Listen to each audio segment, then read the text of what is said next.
Sorry about that. I had a phone call. I had to jump on that real quick. So I was talking about hyperbaric oxygen. People always ask about the price on this stuff. So I only know the pricing. I'm in the Sarasota, Florida area. I think prices are different all over the country. Hyperbaric here is about $200 a session if you buy 40 sessions. $190 a session, I think. And then IVs were at Roscoe Clinic. Actually, they have pretty good pricing, I thought. And I want to say, between $70 per IV up to maybe 150 or 200 for like the ozone IVs. And then if you do high dose ozone, once you work up to that, it'll be more. I found a place in St. Petersburg, Florida that does high dose for 300. And that's it's a 5 times dose of ozone. So that's a really good price on that. Most places charge more for that. The stuff's not cheap. And I spent, 20 grand probably last year on this stuff. But I found that all the other stuff I did, the binders, the medicines, the supplements, the diet, the exercise, the meditation, did not move the needle really at all. Maybe over a couple year period. I think over like a 2 to 3 or 4 year period, it probably would have. Like long term, I think it would have. But over a 3 to 6 month period, I noticed almost no change. And the IVs, I noticed improvement in 3 weeks. 3 weeks in, I was improving. 3 weeks in, I was improving. Every week, I'd improve more. 5 weeks in, I was sleeping. Full night, rest, 8 hours, good sleep. 5 weeks in. 8 weeks in, felt like myself, like almost, I was 75, 80%, whatever, something like that. Like I was doing pretty good after 8 weeks. 8 weeks. It's powerful, and you can feel yourself getting better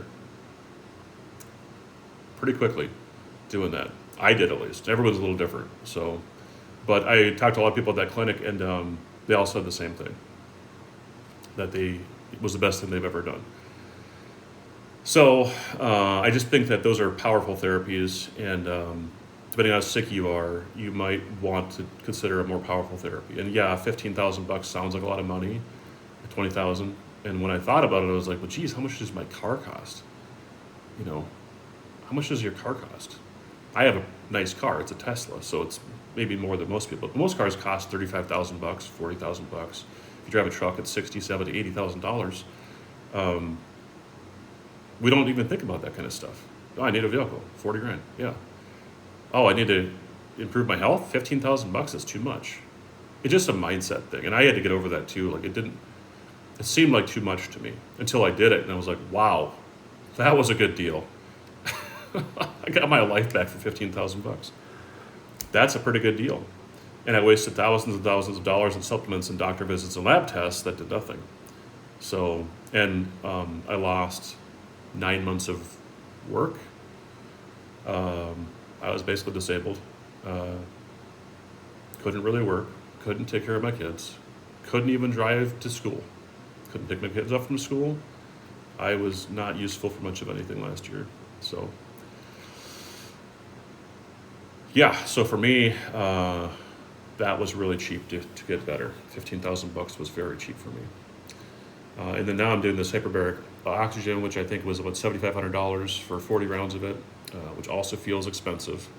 But I've talked to so many people that said it was the best thing they ever did for mold toxicity and for Lyme too. It's really good. It's good for anyone, actually. It will improve your health no matter who you are, what you are. Hyperbaric oxygen will improve your health. It will rebuild. It allows your body to rebuild blood vessels and rebuild tissues and repair. It's a very therapeutic healing modality. So, hard shell, 2 atmospheres or higher. Not soft shell. You find soft shell, hyperbaric, all over the place. I wouldn't mess with it. Not that it's not helpful, it just isn't nearly as powerful. So that's hyperbaric. Talked about the dollar amounts of things a little bit. Groscold Clinic, I like that the way he does things is he tries to minimize how much money you're spending talking to him. Try to minimize how much money you're spending on lab results, and try to maximize therapy. So he wants your money to be going into IVs, and he does a ozone sauna, which is really good, called HOCAT. I did that, very good. Um, he does soft shell hyperbaric as well, because you can have that in a clinic like that. Again, not that it hurts, it just, you know, if that's all you've got access to, do it. But hard shell is going to be where you want to go if you can get it. You're going to have to go to a special place for hard shell. It's not going to be in a normal clinic. Most of these hard shell chambers they're like submarines, and they are in hyperbaric centers that all they do is hyperbaric. They don't do anything else. They also might treat scuba divers for the bends, and they treat people that are about to lose a foot for diabetes and different things like that. That health insurance will cover. Health insurance will not cover mold, unfortunately. See, what else did I say here? You need to be out of exposure. You need to make sure the place you're living in is clean. If you were in a moldy environment, best possible situation is to move somewhere else and not bring any of your stuff with. If you have to bring clothing and things like that, make sure you wash them thoroughly multiple times in a mold detergent like EC3, borax, vinegar. There's some other ones out there too. You know, look into mold detergents. You'll find online some different things. You can do your own. Borax is very cheap. Vinegar is cheap. EC3 is not cheap, but I think it works pretty well. You want to make sure your environment's clean and safe. You can do Envirobiomics has dust testing. ERMI, ERMI, or HERTSMI2, HERTSMI2. Those tests are both good. The HERTSMI2 test is more the really dangerous molds. You're doing a Swiffer dust collection, sending it into the lab. It's a couple $100. ERMI tests all the molds, most of them. So it's a little more comprehensive, costs a little bit more money. So if you want to know, everything that's going on, ERMI is the way to go. If you want to spend a little bit less money, HERTSMI2, it covers most of the bases. So that dust test, if you test the dust on top of the fridge, on top of the cabinets, on top of the trimmer on doors, top of closet doors, on top of crown molding and trim, and tops of ceiling fans. Those are good places to collect. You have to get the Swiffer thing really dusty and dirty, and then send that in, and that'll tell you what's in that environment. So HERTSMI2 test, you want to see usually a 10 or lower for it to be safe. And most places aren't a 10 or 0, so you need to be cautious. So that's very important. Shoemaker's protocol, first one is get out of exposure, be in a clean environment. And that's really hard to do. But you have to make sure, and that's constantly being diligent because the environment changes. We just had water come into our house from Hurricane Debbie.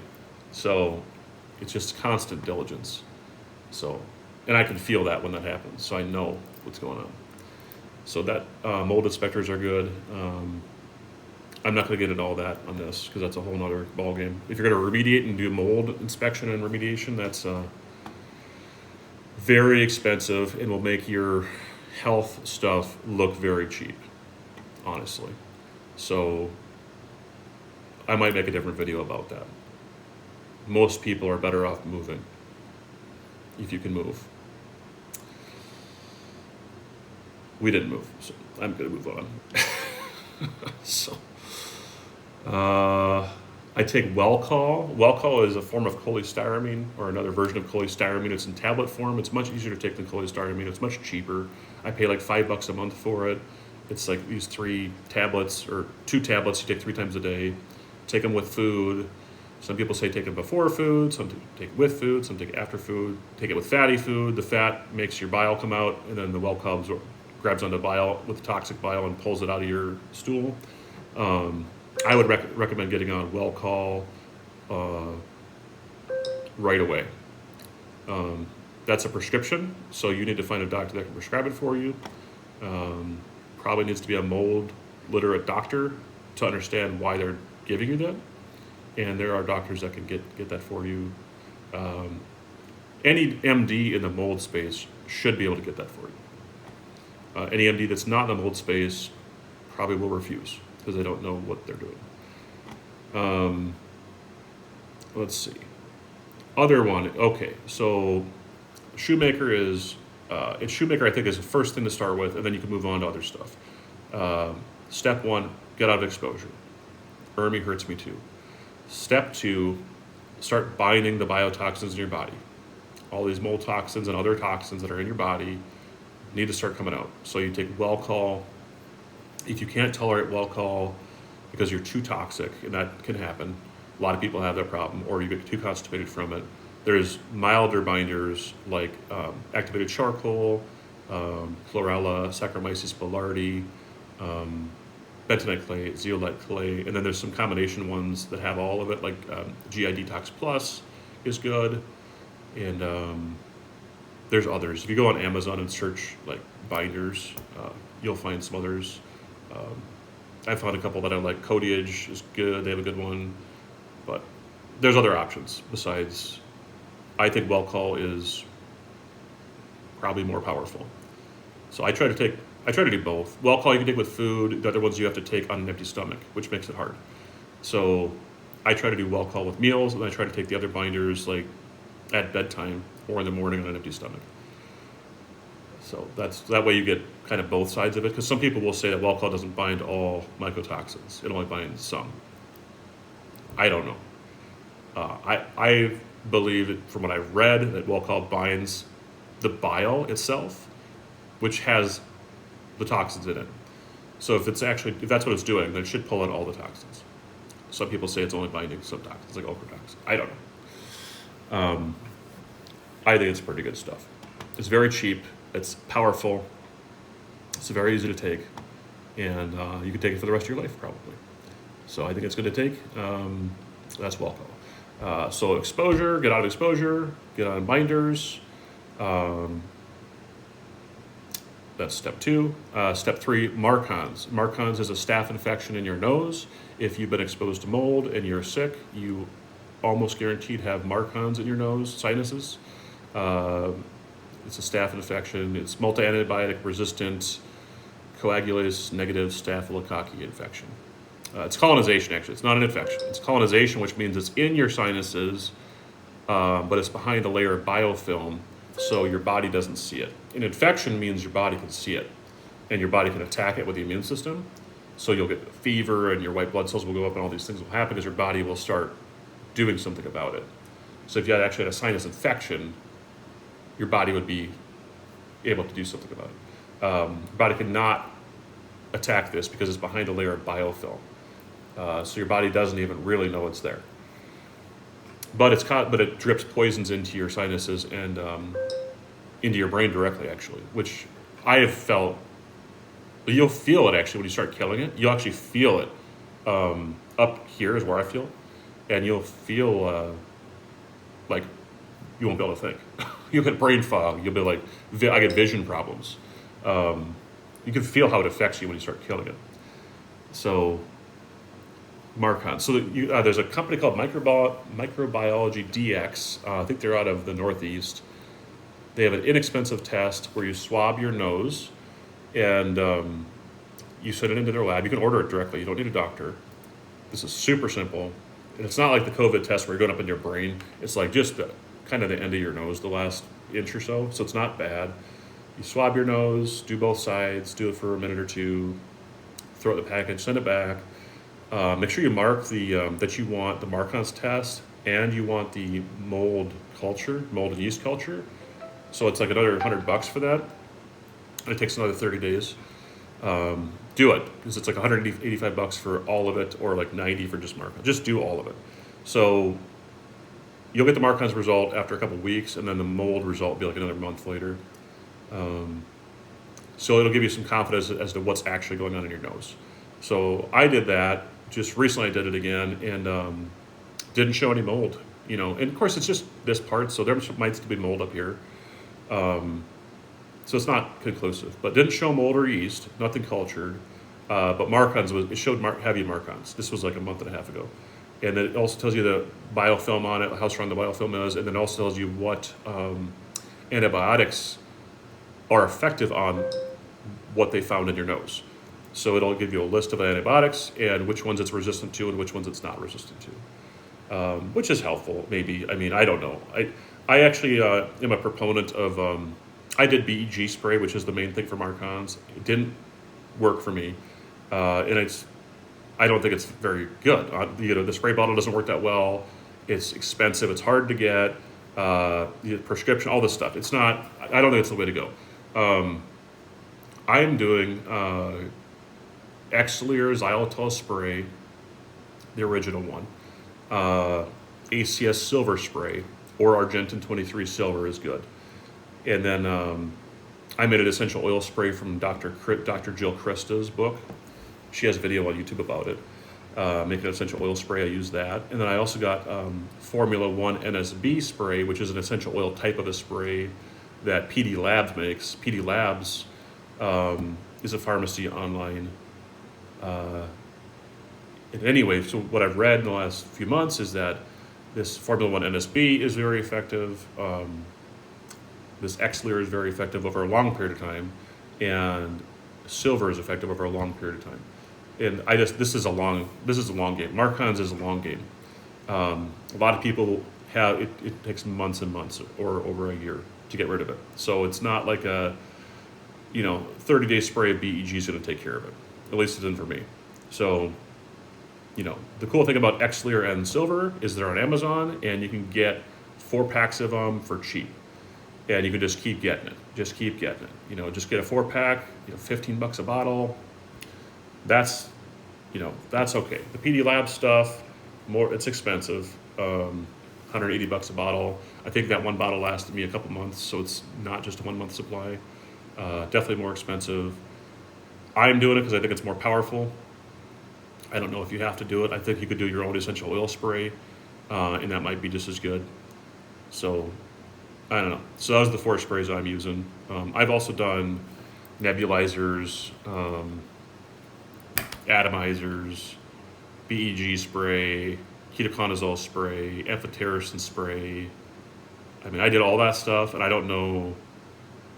I'm not saying it didn't help, but it didn't fix it. So I still have Marcons. Of course, ketoconazole and amphotericin aren't going to fix the Marcons. They may have fixed the mold. I don't have mold in my nostrils anymore, so maybe that fixed it. And I don't know if I ever did for sure, because I never did the test on it originally. Okay, I'm rambling. So Marcons, feel free to watch this video at a higher speed. If it's taking too long, I'm sorry. There's just so much information here. The Marcons testing is important. That's step 3 of the Shoemaker protocol. Neil Nathan told me on the phone that Marcons wasn't that important, and you may not have to treat it. So I thought that for a while. I don't think that anymore. I think that you do need to treat Marcons. Right now, that's my feeling. I can still feel it in my nose. Like, I can feel that there's something in my nose. Like, it's still congested and stuff. Like, that's not normal. That's from Marcons. So, yeah, you should treat it. If I have to treat it with Xlear spray the rest of my life, I will do that. I just don't think you should leave it in your nose. If you can do anything about it, you should try to do something about it. It also messes up with your MSH levels in your body, actually, through your sinuses. And your MSH controls a ton of systems in your body, and is responsible for why a lot of your body is out of whack and not working right. And getting rid of Marcons seems to be an important step to improving MSH. And I think there's other benefits. Also, it's just dripping poison into your brain directly, and it's not good. So try to get rid of that. Marcons can also live in your teeth, and then up in your jaw. I've had wisdom teeth removed, and I'm pretty sure there's Marcons right here because I can feel it, but it hurts. It's since I started killing Marcons, it's hurting more here. And this actually is right below your sinuses here. And so the inflammation in your jaw will inflame your sinuses. And that shows up on a CAT scan. So I did a CAT scan at a biological dentist. He showed me all that. And he said that I've got a cavitation here on both sides. That probably has Marcons and other stuff in it. So biological dentists can do an operation to get rid of the junk in there and fill it in. I have not done that yet. It's about $5,000. I probably will do that at some point. I don't think it's urgent for me right now to do that, but I think at some point I should do it because it's a reservoir for toxins. Okay, cavitation of the jaw, Marcon's there. If you're having a tough time killing Marcon's in your sinuses, it could be because it's there. Could be other places too, like your teeth and other things. There's xylitol toothpaste and stuff that work well for it. So Marcon's is a whole other thing you can go down the rabbit hole on. But I think if you just have that something simple like a couple nasal sprays you do a couple times a day that you can do for a very long time comfortably, that's what I'm doing right now. Okay, that's step 3. After step 3 of the Shoemaker protocol, it gets into a lot of other things that are kind of treating symptoms, and I'm not going to get into all that, but some of it's avoiding gluten, some of it's avoiding starches and sugars, and so you can just do that on your own. You know, I think that's separate. You should do it anyway. You should be eating paleo at a minimum, like low carb paleo is a good diet. Do some research if you don't know what that means. But essentially, you're eating meat and vegetables, and some low sugar fruits like berries, maybe, and maybe some like lime and lemon. Some people that's not even enough for. Some people have to go carnivore, which means you're eating meat and animal products like butter, and sometimes you can eat dairy. Some people can eat cheese and yogurts and milk and cream. I can eat cream and cream type stuff. I can eat most dairy. I can't eat cheese. I think it's the mold. I can't eat cheese. I'm sensitive to cheese for sure. And I think everything else I can eat. I eat yogurt. I make my own yogurt. So I eat dairy. I try to eat paleo, organic paleo if possible, low carb. I have tried carnivore for a few weeks here and there. I think carnivore is the best way to go. It's just really limiting. So it takes some willpower. I think you've got to either have really great willpower or be really sick to do it, honestly. So I'm apparently not sick enough to do it. Okay, that's the diet. Try to get movement every day. Move your body, walk, move your arms, whatever you can do. Just move your body around. You don't have to be running. You don't have to be weightlifting, although those are good, I think. But just move your body. Get some steps in as much as possible. Get some sunlight, get some fresh air, meditate. A lot of people recommend limbic retraining. I did some of that. I don't know how big of a deal it was for me, but for some people, limbic retraining is really good. You can look into that. I did the Gupta program, which might have helped a little bit. It's meditation kind of stuff. What else here? Clean environment, talked about that. I have left out a lot of things that I did that didn't really work. A lot of them like supplements, like liver supports, and vitamins, and I have hundreds of supplements. I don't think they made any difference. I mean, pretty much no difference. The couple that make a difference, I think, liposomal glutathione, I think is important. I think liposomal vitamin C and even regular vitamin C is important and can be helpful. And I'm talking high doses of that stuff. High doses of vitamin C, like thousands of milligrams or just grams. Like try to do a lot of vitamin C. That's good stuff. What else? A multivitamin I think is good because most people with mold are really depleted of nutrients. So a multivitamin, multimineral, electrolytes are good. Electrolytes are potassium, magnesium, sodium. So look at some of that. I use fasting electrolytes, which is higher in sodium. I have low sodium, so that's why I do that. So electrolytes are good. Magnesium's good. Magnesium at bedtime. Magnesium's good for GI system, for constipation.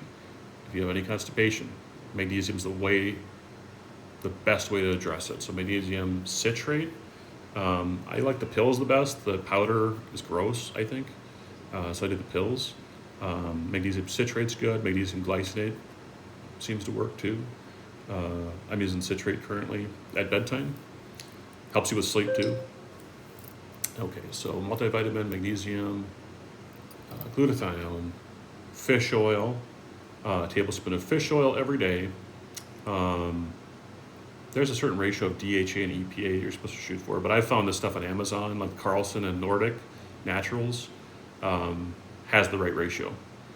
So I do a tablespoon.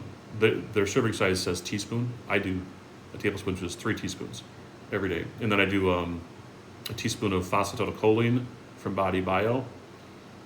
Body Bio PC is what it's called, and that stuff's expensive. It's a liquid.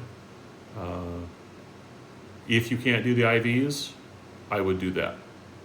And it's way cheaper than the IVs. So a bottle, like a big bottle, that's like $150, lasts a couple months.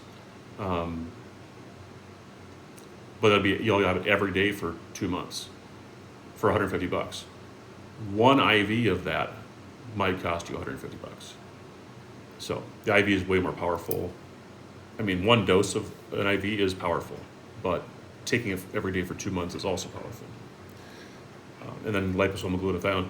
When you take phosphatidylcholine, I would take liposomal glutathione along with it, orally. Gut health, your gut gets super messed up. You need, gut health's a whole other thing. You need to do some research on that. The carnivore diet's really good for healing your gut. The GAPS diet is very good for healing your gut. GAPS is really, really a good diet. Carnivore GAPS, combination of the two. You can start the GAPS out with more of a carnivore, just being a more limited GAPS diet essentially, and then you can expand into the GAPS diet over time. The full protocol for GAPS is 2 years.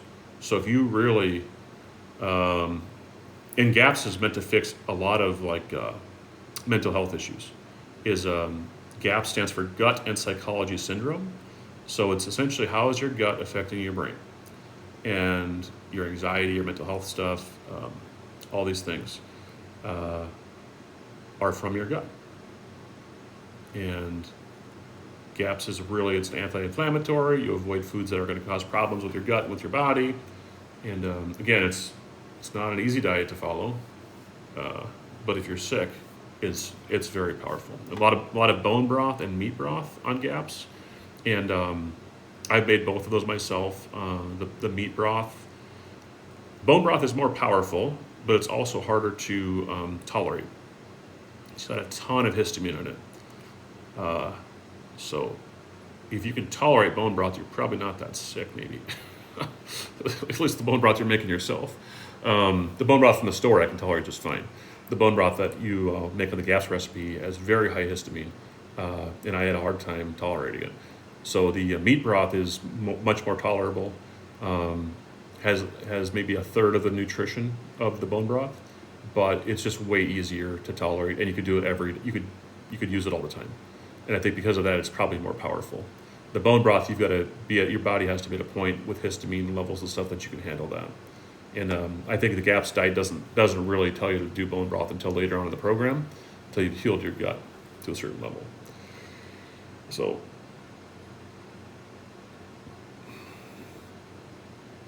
let's see what else it says here. I'm reading this forum post again here.